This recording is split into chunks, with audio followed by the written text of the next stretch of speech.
우리 성경에 보면 66권으로 되어 있죠. 성경이 66권이 되어 있는데 성경 66권을 다 그 장이 있잖아요. 모든 장을 저희들이 정리를 하면 1189장입니다. 그리고 절수를 따지면 31,102절이에요. 31,102절 가운데 저희 집은 한 절을 택해서 그 절을 벽에다가 아이들이 태어날 때부터 지금까지 붙여놓았습니다. 이사를 어디를 가든지 간에 이 말씀을 붙여놨어요. 고민이 많겠죠. 31,000개가 넘는 절이 있는데, 그래서 저희 가정은 오늘 본문의 구절 중에 하나인 31절 고린도전서 10장 31절 그런즉 너희가 먹든지 마시든지 무엇을 하든지 다 하나님의 영광을 위하여 하라. 이게 저희 집의 가족이 원하는 말씀이에요. 너희가 먹든지 마시든지 나중에 장가를 가든지 시집을 가든지 직장을 가든지 무엇을 하든지 기억하라. 하나님의 영광을 위해서 하라. 많은 사람들에게 인생의 목적이 뭐예요? 물어보면 여러 가지 답변이 있을 겁니다. 그 중에 하나가 뭐냐면 여러분들도 그거일 수도 있는데 믿는 자이든 믿지 않는 자이든 사람들에게 한 단어가 떠오르는 게 뭐냐면 행복입니다. 행복이에요. 그래서 세상은 이렇게 하면 행복할 수 있어. 그런 가치를 두고 우선순위를 둡니다. 많이 가르쳐줘요. 이렇게 하면 행복한 가정이 됩니다. 이렇게 하면 행복한 삶을 살 수 있습니다. 이런 거 가지고 살면 좀 더 행복합니다. 우리 살아가면서 그러죠. 제가 많이 들었던 것 같아요. 어렸을 때 제 할머니 조모나 아니면 부모님에게 자주 들었던 말 중에 하나가 뭐냐면 먹고 사는 게 쉽지 않다. 그래서 저는 어렸을 때 그렇게 생각을 했어요. 아, 먹고 사는 게 쉽지 않은 거구나. 그래서 무의식결에 먹고 마시는 이 먹고 사는 일만 제대로 하면 행복할 수가 있겠다라는 생각이 유교 집안이니까 그게 자연적으로 들어왔습니다. 이런 말씀들은 우리 집에 없었어요. 예배도 없었고 기도가 없었습니다. 불신자의 가정이니까. 그래서 제 마음 가운데 그래, 먹고 마시는 것만 해결하면 행복할 수 있겠구나. 잘 살아야겠다. 성공해야겠다. 그게 어릴 때부터 들어왔어요. 그리고 그게 저의 인생의 목표가 되어버렸어요.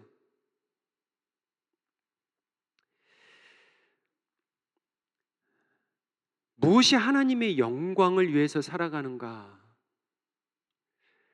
영광이라는 구약의 말씀은 카보드라는 히브리어입니다. 그런데 이 카보드의 말을 이제 그리고 신약 성경의 이 그리스 말로 번역을 하면 이제 덕사라고 그러는데, 그래서 우리가 덕살라지 막 그러듯이, 근데 원어의 뜻은 뭐냐면 카보드예요. 이게 뭐냐면 무겁다라는 뜻입니다. 무거운 거예요. 그러니까 잘 생각해 보셔야 돼요.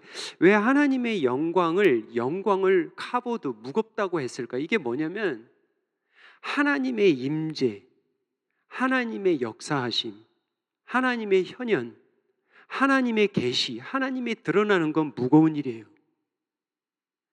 절대 가벼운 일이 아닙니다.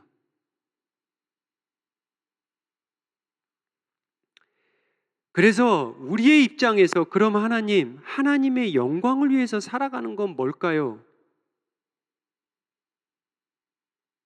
하나님이 드러나는 삶이에요. 쉽게 이야기하면. 아주 쉽죠.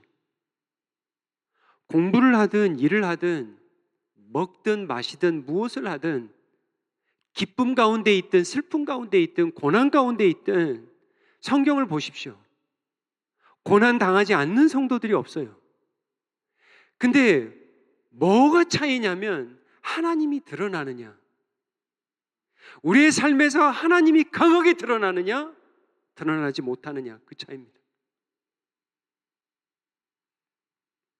신약 시대에 넘어오면 이 영광이라는 주제가 너무 커요, 사실은. 근데 신약 시대의 영광이라는 건 뭐냐면 하나님께서 은혜를 베푸시는데 카보드, 그 영광을 이제는 무거운 정도가, 느끼는 정도가 아니라, 현현 정도가 아니라, 잠시의 어떤 계시 정도가 아니라, 환상 정도가 아니라, 꿈 정도가 아니라 이번에는 성육신으로 오시게 한 거예요. 무거운 거예요. 그래서 그 하나님의 임재를 보라는 거예요. 하나님의 영광, 은혜와 진리가 충만하다는 게 뭔지, 예수 그리스도의 성육신이 영광이라는 거예요. 그래서 사도 요한은 하나님의 영광이 예수 그리스도라고 그래요. 그래서 그 영광의 의미가 뭔지를 요한복음에서 쭉 쫓아가면 십자가가 영광이래. 십자가가 들렸대, 올려졌대. 십자가가 쉐임, 부끄러움이 아니라 영광이래요. 하나님의 부활하심이 영광이래요. 하나님의 승천하심이 영광이래요.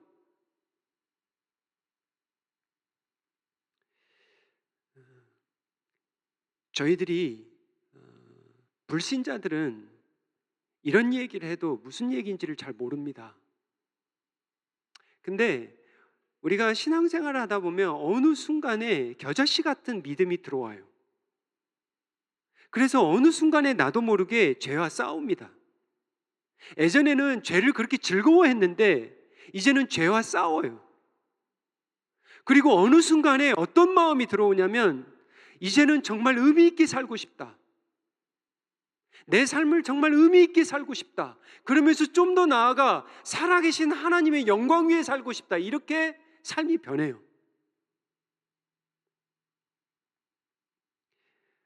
먹든지 마시든지 이 본문의 말씀은 사실은 10장 전체를 다 읽어야 이 말씀이 이해가 되는 거예요. 우리가 지난주 말씀에 보면 신령한 음식 이야기가 있어요. 만나 얘기했죠. 광야에서 조상들이 신령한 음식을 먹고 신령한 음료를 마시고, 여러분 기억나실 거예요. 그런데 많은 그들을 하나님이 죽이셨어요. 크게 세 가지였죠. 뭐였어요? 우상숭배, 음행, 세 번째는 뭐예요? 원망입니다. 근데 많은 경우 이게 뭐였냐면 먹고 마시는 거였어요. 여러분 다 기억할 겁니다. 이러한 맥락입니다. 그리고 오늘 본문 바로 전에 무슨 얘기가 나오냐면 주의 잔과 귀신의 잔을 겸하여 섬길 수가 없다. 겸하여 마실 수가 없다. 주의 잔과 귀신의 잔을 겸하여 마실 수가 없다. 이 마시는 게 나와요. 그리고 오늘 본문 바로 전에 뭐가 나오냐면 주의 식탁과 귀신의 식탁을 겸하여 먹을 수 없다. 무슨 얘기인지 아시죠? 이게 지금 10장이 다 뭐냐면 먹는 거 마시는 거예요. 고린도 교회는 무슨 문제가 있었냐면 많은 문제들이 있지만 먹는 거에 대한 문제가 있었습니다. 굶주림의 문제가 아니에요. 우상 신전에서 먹느냐 마느냐. 오늘 본문에는 시장에서 물건을 먹느냐 마느냐, 이 문제예요. 그리고 10장에서 보면 말씀드린 것처럼 주의 잔과 귀신의 잔을 같이 겸하여 마시는 거냐, 마시지 말아야 되는 거냐, 주의 식탁과 귀신의 식탁을 같이 겸하여 먹어야 되냐 말아야 되냐. 11장에 가면 이제 몇 주 후에 성찬에 대한 말씀을 하겠지만 이것도 또한 먹고 마시는 거예요. 그러한 컨텍스트에서, 그러한 환경에서 먹고 마시는 것, 이 말씀이 나온 거예요. 사실은 갑자기 나온 게 아닙니다. 23절에 가면 이 말씀이 있어요. 모든 것이 가하나 모든 것이 유익한 것이 아니요 모든 것이 가하나 모든 것이 덕을 세우는 것이 아니니. 이 말씀 우리 지난번에 하신 말씀이죠. 이게 지금 코테이션입니다. 인용 위에 인용. 그러니까 고린도 사상은 뭐냐면 모든 것이 가하다라는 거예요. 너희들 모든 것이 가하다. 나 이제 뭐 자유 있으니까 모든 거 가하지. 그렇게 너희들 생각하지. No. 그렇지만 그 모든 가한 것이 유익한 건 아니야. 이렇게 이야기하는 거예요. 모든 것이 가하다고 너희들 생각하는데 그것이 빌드업, 덕을 세우는 건 아니야, 이 말이에요. 먹는 거 마시는 거 그 문제의 얘기지. 우상 숭배에 대한 이야기예요. 24절에 가면 누구든지 자기의 유익을 구하지 말고 남의 유익을 구하라, 이렇게 나오는 거예요. 사람이 말이죠, 사람의 본능은 자기중심입니다. 그게 사람의 본성이에요. 자기중심이에요. 남을 위해도 결국은 그게 give and take 심이 많아요. 남을 돕고 남을 섬겨도 한켠에 뭐가 있냐면 give and take가 있어요. 내가 이렇게 섬기면 내가 이렇게 받기를 원하는 게 있어요. 그게 결국은 뭐예요? 자기중심이에요. 그런데 하나님을 알게 되면, 은혜라는 걸 알게 되면 이제 자기의 유익만을 쫓지 않습니다. 이젠 눈이 떠져서 남이 보여요. 이게 은혜입니다. 그리고 어떻게 하면 섬길 수 있을까? 어떻게 하면 저들도 행복하게 할 수 있을까? 어떻게 하면 저들이 예수님을 알 수 있을까? 이렇게 사람이 바뀌어요. 서서히 바뀝니다.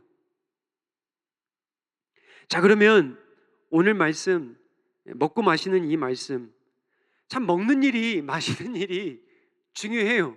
중요하지 않다는 게 아닙니다. 그래서 오늘 하나님의 영광을 위해 크게 세 가지를 이야기하는데, 오늘 그냥 본문만 이야기할 겁니다. 본문만 이야기해요. 첫 번째는 하나님의 영광을 위하여 먹으라. 어떻게 먹어요? 묻지 말고 먹으라. 오늘 본문에서만 말씀을 따옵니다. 묻지 말고 먹으라. 왜 이게 중요한지 25절 가보겠습니다. 같이 읽어볼게요. 무릇 시장에서 파는 것은 양심을 위하여 묻지 말고 먹으라. 여기 이제 한글 성경에는 시장이라고 나오는데 영어 성경에 보면은 meat market이라고 나옵니다. 고기를 파는 시장이에요. 지금은 전기시설이 있고 냉장시설이 있고 냉동시설이 있죠. 여러분, 2000년 전에 시장에서, 고깃집에서 고기를, 신선한 고기를 조달을 해야 되고 팔아야 되는 고민이 생긴 거예요. 그런데 가장 신선한 고기를 어디에서 많이 급히 가져올 수 있냐면 우상신전에 가면 받아올 수 있습니다. 왜냐하면 그 당시에 많은 우상신전들 가운데에는 짐승들을 바쳤거든요. 그것도 다량으로. 그러니까 고깃집 하는 비즈니스의 입장에서는 이 많은 고기들을 끊임없이 조달을 해야 되고 사와야 되는데, 그게 어디냐면 우상신전이었다라는 거예요. 근데 문제는 뭐냐면 이 고기, 이 시장에서 파는 이 고기의 출처를 우리가 물어볼 수도 있고 물어보지 않을 수도 있는데, 생각해 보세요. 많은 경우 이 시장에서 파는 고기의 출처는 뭐냐면 우상신전에서 나온 고기들이 많습니다. 여러분 생각해 보세요. 제일 힘든 손님들이 어떤 손님들이겠어요? 집었다 놨다, 포장해 주세요, 그만두세요, 취소해 주세요. 이거 참 힘들거든요, 비즈니스 입장에서는. 하나님의 영광을 위하여 첫 번째는 그냥 묻지 말고 먹으래요. 근데 이런 말씀을 그럼 우리의 삶에서 적용을 해봐야 되는데, 우리 순장님한테 매주 가가지고, 순장님 오늘 이 요리들의 출처가 어디입니까? 이게 뭐 중국산입니까? 이게 무슨 뭐 어디 산입니까? 이거 물어볼 수는 없다. 이렇게 우리가 말씀을 적용할 수가 없죠. 제가 적용을 해봤는데 이런 것 같아요. 우리가 교제할 때, 특별히 새가족이라도 방문할 때 우리 모두가 때로는 수사반장이 돼요. 뭐 그렇게 궁금한 게 많은지 엄청 묻습니다. 한 사람이 있는데 정말 기도하고 왔어요. 이분 교회를 한번 방문을 했어요. 근데 막 둘러싸여가지고 계속 질문하는 거예요. 근데 우리 보통 하는 질문들이 있습니다. 몇 살이에요? 그럼 빨리 서열을 찾으려고 그러는 거예요. 내가 위인지 미친지 그걸 빨리 정해야 되는 거예요. 근데 그게 지혜서울 수도 있어요. 꼭 나쁘다는 것만 아니에요. 고향이 어디예요? 출신 따지고요. 학교 어디 졸업했어요? 물론 그거를 통해서 은혜를 받을 수는 있지만, 제가 이 말씀을 준비하면서 우리는 때로 너무 불필요한 질문들을 많이 한다.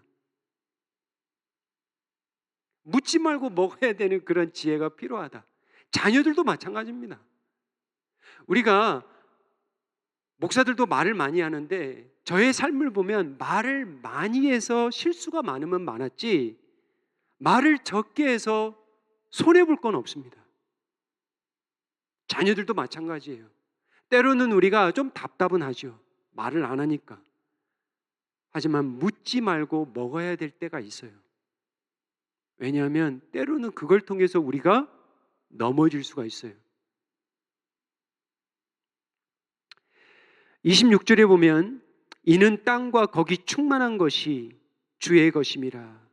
이게 참 신약 시대의 복이 뭐냐면 이 부정한 고기, 정한 고기, 구약에는 나눴지만 이제는 바울 시대 보세요. 이거 다 하나님의 주의 것이라는 거예요. 먹으라는 거예요.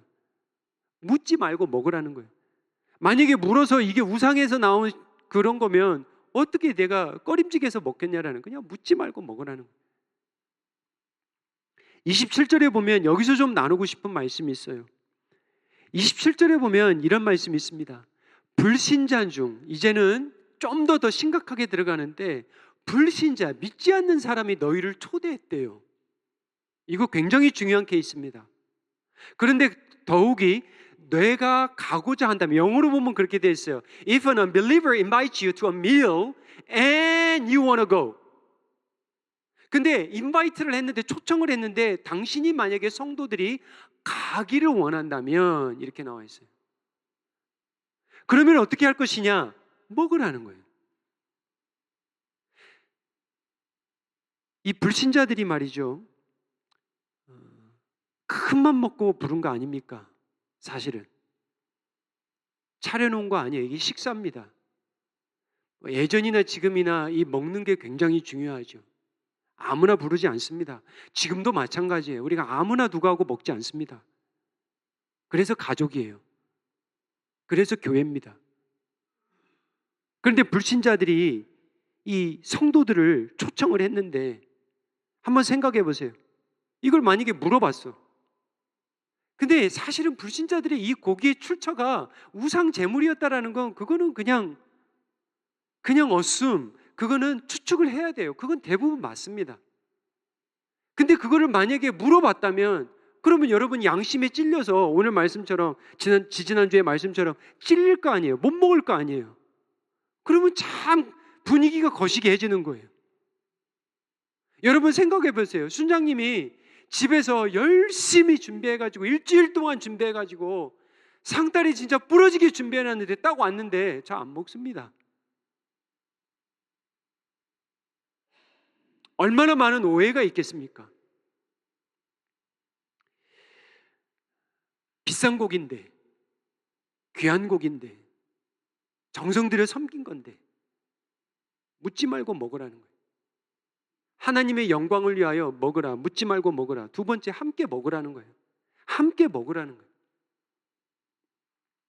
예수님이 오셔서 많은 일들을 하셨는데 그 중에 하신 일이 뭔지 아세요? 식사하신 거예요. 여러분, 성경 그냥 복음서 이렇게 쭉 보세요. 얼마나 먹는 일들이 많이 나오는지 몰라요.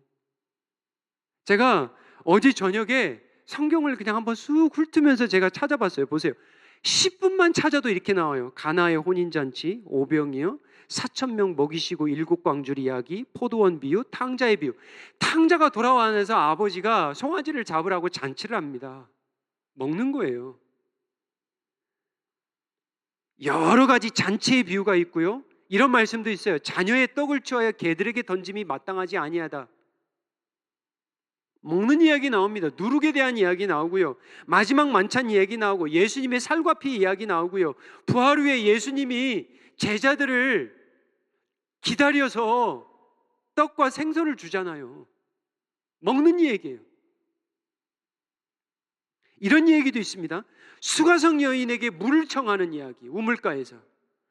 또 왜 당신의 제자들은 금식하지 않습니까?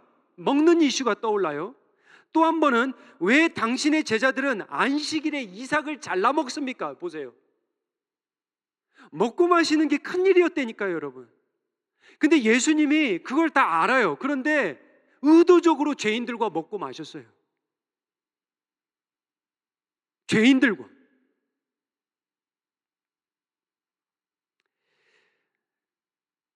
그들에게 복음을 전하기 위해서, 그들에게 사랑을 전하기 위해서, 말씀을 전하기 위해서. 우리가 불신자라고 생각하면 선교하고 먼 나라로 가는 것만 생각을 하는데 사실은 가까운 곳에 있어요. 여러분, 교회 안에 모든 교회들을 가면 다 믿는 분들이 아닙니다. 우리 주은혜 안에도 모르겠어요. 하나님만 아시죠. 저희가 어떻게 알겠습니까? 우리 교회 가운데도 정말 예수님을 믿는 사람과 아직도 서성거리는 사람과 아직도 믿지 않는 분들이 있을 겁니다.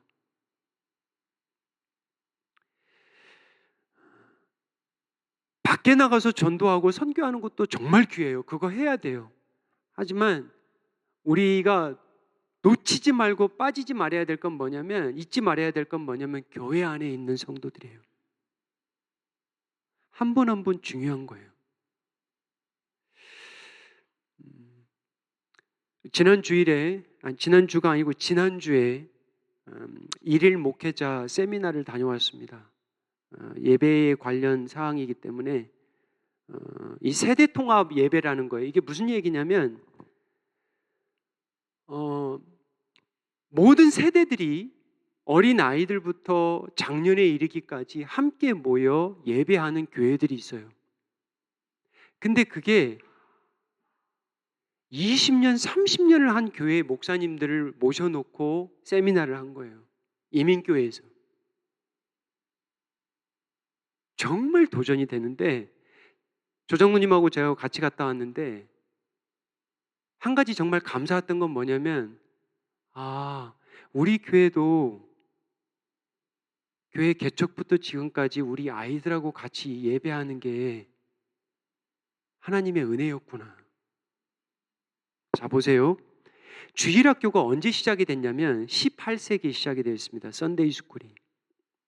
근데 이 주일학교가 사실은 자녀들의 신앙을 위해서 만들어졌는데 18세기에 만들어진 이 주일학교가 사실은 나중에 시간이 지나면서록 뭐가 돼버렸냐면 변질이 돼요. 그래서 어떻게 돼버리냐면 주중에는 부모들이 교육의 목적으로 자녀들 학교를 보냅니다. 분리가 되죠. 그리고 집에 돌아오면 또 각각의 방으로 들어가 버리죠. 일주일에 한 번 교회에 와도 여기 딱 주차장에 와서 또 분리를 시켜버립니다. 이게 지금 현실의 교회의 문제예요. 근데 이거는 성경적인 교회관이 아닙니다. 구약시대나 신약시대에 보면은 함께 예배하는 게 성경적이었어요, 사실은. 그래서 우리 교회가 그런 비전을, 사실은 이거를 엄청난 큰 비전으로 생각하지 않았는데 저희가 깨달은 건 뭐냐면 이게 나은 거구나.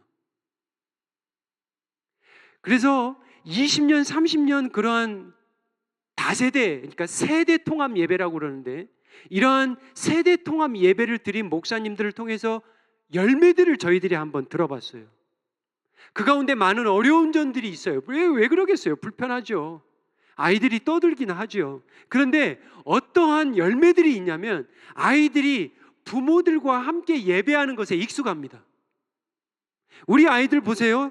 이 예배당에 오는 거 익숙해져 버렸어요. 이게 어디로 가냐면 가정으로 간다라는 거예요. 가정으로. 그래서 세대 통합 예배를 하는 교회의 특징 중에 하나가 뭐냐면 가족 같은 교회가 있고 교회 같은 가정이 있다는 거예요. 다시 말하면 함께 예배하는 이러한 은혜를 누리고 살아가는 자녀들은 가정에서 부모와 함께 예배하는 것이 익숙하다는 거예요. 그리고 나이가 들면 커서 20대, 30대가 돼도 어른들과 함께 예배하는 교회로 돌아오기가 쉬워진다는 거예요. 왜냐하면 이게 자기들의 교회니까. 여러 가지 이야기들이 있는데 그 가운데 아이들이 선교사가 되고 그 가운데 아이들이 교회의 지도자가 되는 이러한 많은 열매들을 저희가 볼 때, 그리고 이들 가운데 평신도 지도자들이 나오는 거예요. 얼마나 요즘 전도사님들 구하기가 어렵습니까? 2,000불, 3,000불 파타임 우리가 이야기를 해도 안 옵니다. 기회가 있으면 큰 교회로 가죠. 그래서 작은 교회들은 이제 어떤 비전을 가지고 나가야 되냐면, 세대 통합을 하면서 여와 여러분들 가운데 지도자들이 나와야 돼요. 평신도 사역자들이 나와야 되는 거예요. 이게 이민교회들이 앞으로 짊어지고 갈 숙제예요.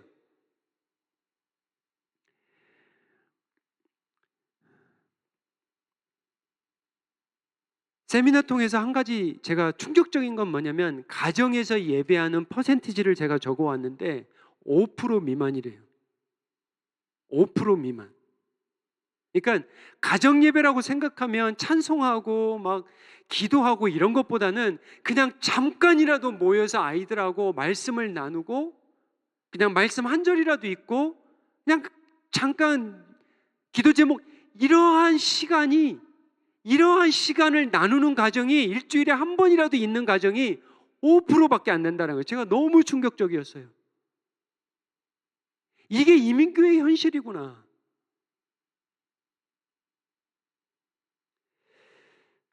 또 한 가지 생각해야 될 것은 뭐냐면, 이 먹고 마시는 거 얘기를 했는데,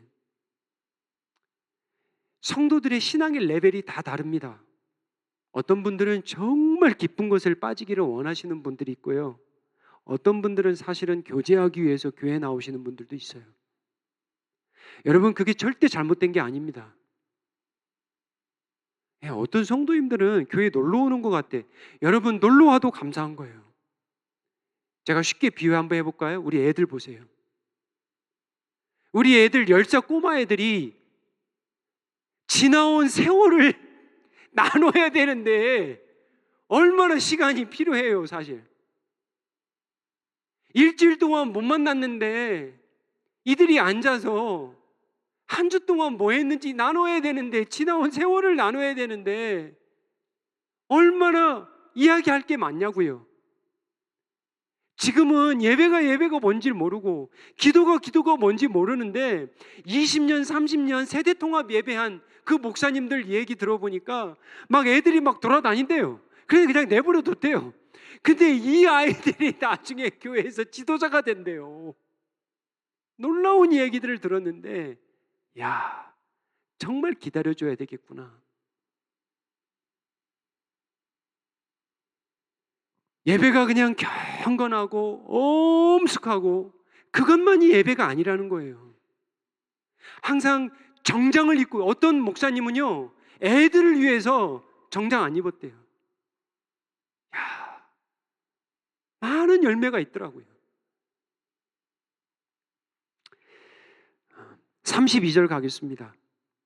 유대인에게나 헬라인에게나 하나님의 교회나 거치는 자가 되지 말고. 자, 보세요. 이 거치는 자가 되지 말라는 영어로 보면 스텀블로 되어 있나요? 예, 스텀블, 넘어지게 한다. 근데 다른 번역을 보면 offense로 되어 있습니다. No offense. 이게 더 맞을지도 몰라요. 왜냐하면 보세요. 우리가 이게 지금 먹는 거 이슈지만 먹는 거로 들어가 볼까요? 우리가 먹는 것 때문에 교회에서도 무슨 문제가 있어요. 교회마다 가면 하여튼 이 먹는 거 가지고 시험이 들고 또 기쁨도 또 많아, 사실은. 이거 없었으면 좋겠어요. 왜 이렇게 해요? 모든 교회들이 그렇습니다. 그런데 이 먹고 마시는 걸로 우리가 공격적일 수가 있다는 거예요. 이해되시죠? 넘어뜨리게 할 수 있다는 거예요. 헬라인이나 유대인이나 믿는 자나 믿지 않는 자나. 그런데 오늘 보면 좀 더 유심히 봐야 될 게 뭐냐면, 누구를 넘어뜨리고 누구를 공격하냐면 하나님의 교회라는 거예요. 이게 슬픈 거예요. 이게 슬픈 거예요. 막 하나님의 교회를 정죄하고 막 사람을 공격하고 막 사람에게 퍼붓고, 뭐 때문에? 먹고 마시는 것 때문에. 여러분 잘 들으십시오. 우리의 믿음이 우리의 신앙이 다른 사람들을 오히려 넘어지게 할 수 있어요. 이게 무슨 말인지 이해되실 거예요. 왜 못 먹어 이걸? 이걸 왜 못해? 다른데? 신앙도 다르고 믿음의 깊이도 다른데 왜 못 먹어? 먹어! 힘들죠. 33절입니다. 나와 같이 모든 일에 모든 사람을 기쁘게 하여 자신의 유익을 구하지 아니하고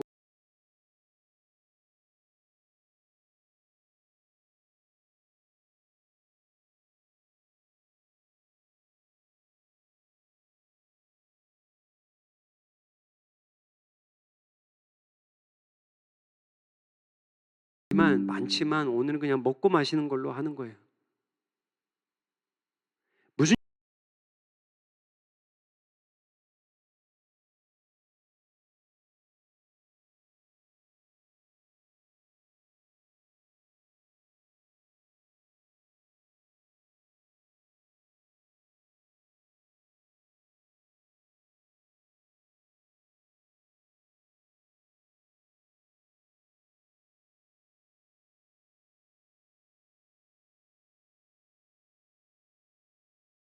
이 구원을 받을 수만 있다면 내가 함께 먹을 수 있고 포기할 수 있고 내려놓을 수 있다라는 거예요. 여러분, 구원 중심으로 살아가는 사람은 다릅니다. 잘 생각해 보세요. 매일의 삶이 구원의 중심으로 살아가는 사람들은 어떤 축복이 따라오냐면 자연스럽게 기도하게 됩니다. 이건 자연스러운 거예요. 내 마음에, 내 생각에 저 사람의 영혼, 우리 부모의 영혼, 내 배우자의 영혼, 내 자녀의 영혼, 구원, 이런 구원의 갈망이 있고 그런 중심으로 살아가면 기도가 보너스로 따라와요. 그리고 불신자들을 위해서 막 전할 때 부딪히거든요. 막 공격을 받거든요. 그러면 그들이 뭘 찾냐면 말씀을 찾습니다. 동기가 되는 거예요. 아, 이 말씀 싫어요. 아, 말씀 지루해요. 이게 바뀌어요. 구원 중심으로 살아가면 말씀과 기도를 이거 정말 붙들어야 되겠구나. 이게 사람의 힘으로는 안 되겠네. 이거 한번 영적으로 싸움이 있네. 말씀과 기도를 붙들게 되는 그러한 은혜가 와요. 31절입니다. 우리 오늘 본문 마지막 절인데 보세요. 인생의 목적이에요. 먹든지 마시든지 무엇을 다 하든지 하나님의 영광을 위하여 하라. 말씀을 맺습니다. 하나님의 영광, 카보드 뭐라고 그랬어요? 무겁다 그랬습니다. 하나님의 영광, 카보드를 쫓아가는 사람들은 가볍지 않습니다. 하나님의 영광을, 하나님의 카보드를 쫓아가는 사람들은 가볍지 않아요. 무겁습니다. 쉽게 이러지 않아요. 왜죠? 정말 십자가에 붙들려 살면 왜 안 힘들겠어요? 때로는 우리가 죽고 싶죠. 믿음이 있어도 그런 게 들어오죠. 하지만 하나님의 그 은혜, 그 카보드의 그 무거운 십자가의 부활의 영광과 예수 그리스도의 은혜에 붙들려 살면 우리가 무거워질 수 있어요. 쉽게 요동하지 않을 수가 있습니다. 우리 사랑하는 성도님 여러분, 요즘 삶이 어떤지 모르겠습니다. 주님은 아세요. 여러분의 삶을 아세요. 우리가 다시 한번 돌아갔으면 좋겠습니다. 내 인생의 목적이 뭐지? 내가 뭘 위해 그토록 살지? 내가 쫓는 영광은 뭐지? 오늘 말씀하십니다. 영광을 위하여 먹고 마시라. 묻지 말고 먹으라. 함께 먹으라. 구원을 위해 먹으라. 기도하겠습니다. 아버지 하나님, 살아계신 신실하신 우리 아버지 하나님을 찬양합니다. 예수 그리스도의 영광을 보여주셔서 감사합니다. 십자가의 영광을 보여주셔서 감사합니다. 십자가가 영광으로 받는 귀한 은혜를 허락하여 주시옵소서. 먹든지 마시든지 무엇을 하든지 하나님의 영광을 위해 살아가는 이러한 귀한 결단이 우리 모두에게 있게 하여 주시옵소서. 항상 구원 중심으로 살아가는 복을 허락하여 주시옵소서. 예수님의 이름으로 기도하옵나이다. 아멘.